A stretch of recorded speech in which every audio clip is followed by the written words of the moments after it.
ಇನ್ನು ಐಶ್ವರ್ಯ ಗೌಡ ಕೇಸ್. ಈ ಕೇಸ್ನಲ್ಲಿ ನಿಖಿಲ್ ಕುಮಾರಸ್ವಾಮಿ ಹಾಗೆ ಅನಿತಾ ಅವರ ಹೆಸರು ಪ್ರಸ್ತಾಪ ಆಯಿತು. ಈ ವಿಚಾರಕ್ಕೆ ಸಂಬಂಧಪಟ್ಟಂತೆ ಕುಮಾರಸ್ವಾಮಿ ಅವರು ರಿಯಾಕ್ಷನ್ ಕೊಟ್ಟರು.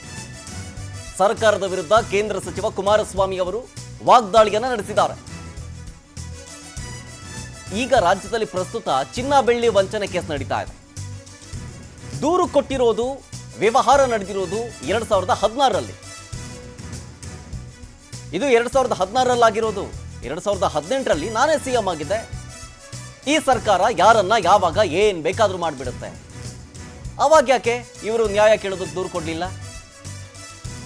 ನಿಖಿಲ್ ಕುಮಾರಸ್ವಾಮಿ, ಅನಿತಾ ಕುಮಾರಸ್ವಾಮಿ ಅವರು ಇವರ ಮುಖಗಳನ್ನೇ ನೋಡಿಲ್ಲ ಇಲ್ಲಿ ತನಕ. ಬೆಂಗಳೂರಿನಲ್ಲಿ ಕೇಂದ್ರ ಸಚಿವ ಎಚ್ ಡಿ ಕುಮಾರಸ್ವಾಮಿ ಅವರು ರಿಯಾಕ್ಷನ್ ಕೊಟ್ಟರು ಐಶ್ವರ್ಯ ಗೌಡ ಕೇಸ್ ವಿಚಾರಕ್ಕೆ ಸಂಬಂಧಪಟ್ಟಂತೆ. ಈಗ ಚಿನ್ನ ಬೆಳ್ಳಿದ ಬೇರೆ ನಡೀತಾ ಇದೆ. ಇದೇಂಥದ್ದು ನಿಖಿಲ್ ಕುಮಾರಸ್ವಾಮಿ, ಅನಿತಾ ಕುಮಾರಸ್ವಾಮಿನೂ ಪರಿಚಯ ಅಂತ ಹೇಳಿ ಅದೇನೋ ನೆನ್ನೆ ಮೊನ್ನೆಯಿಂದ ಹೊಡಿತಾ ಇದ್ದಾರೆ ಟಿ ವಿಗಳಲ್ಲಿ. ಯಾವಾಗ ನಿಖಿಲ್ ಕುಮಾರಸ್ವಾಮಿನ ಅನಿತಾ ಕುಮಾರಸ್ವಾಮಿನ ಭೇಟಿ ಮಾಡಿದ್ರು ಅವರು, ಈ ಸರ್ಕಾರದಲ್ಲಿ ಎಷ್ಟರ ಮಟ್ಟಿಗೆ ತನಿಖೆಗಳು ನಡೀತಾ ಇದ್ದಾವೆ ಅನ್ನೋದು ನಾನು ಆಮೇಲೆ ಟಿ ವಿಗಳಲ್ಲಿ ಬಂದಿದ್ದು ನೋಡಿ ನಾನು ಮಾಹಿತಿ ತರಿಸ್ಕೊಂಡೆ ಏನಿದೆ ಬ್ಯಾಕ್ಗ್ರೌಂಡು ಅಂತ.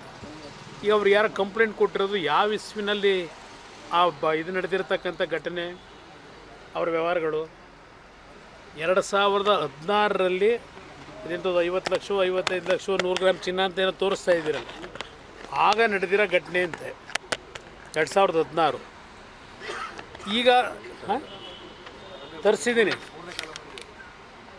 ತರಿಸ್ತಾ ಇದೇನಪ್ಪ ಇದು ಅಂತ ಹೇಳಿ ನಿಖಿಲ್ ಕುಮಾರಸ್ವಾಮಿ, ಅನಿತಾ ಕುಮಾರಸ್ವಾಮಿ ಅವ್ರ ಹೆಸರನ್ನ ಇದಕ್ಕೆ ಎಳೆದವರಲ್ಲ ಅಂತ ಹೇಳಿ. ಅಲ್ಲ ಸರ್, ಅವ್ರದ್ದು ಹೆಸರು ಬಂದಾಗ ಉದ್ದೇಶಪೂರ್ವಕವಾಗಿ ನಿಮ್ಮದು ಪ್ರಸ್ತಾಪ ಮಾಡಿಸ್ತಿದ್ದಾರೆ.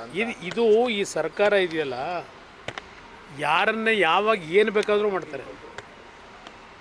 ಈ ಸರ್ಕಾರದಲ್ಲಿ ಈ ಒಂದು ಅಧಿಕಾರಿ ವರ್ಗವನ್ನು ಸಹ ನಾನು ಎಲ್ಲ ಅಧಿಕಾರಿಗಳ ಮೇಲೆ ಹೇಳಲ್ಲ, ಯಾವ ಮಟ್ಟಿಗೆ ತೆಗೆದುಕೊಂಡು ಹೋಗಿದ್ದಾರೆ.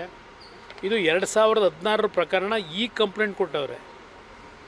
ನಾನು 2018ರಲ್ಲಿ ಮುಖ್ಯಮಂತ್ರಿ ಇದ್ನಲ್ಲ, 2016ರಲ್ಲಿ ಇವ್ರು ಕೊಟ್ಟಿದ್ರೆ ದೋಖ ಆಗಿದ್ರೆ ಬಂದು ನನ್ನ ಹತ್ರನೇ ಕಂಪ್ಲೇಂಟ್ ಕೊಡ್ಬೋದಾಗಿತ್ತಲ್ಲ.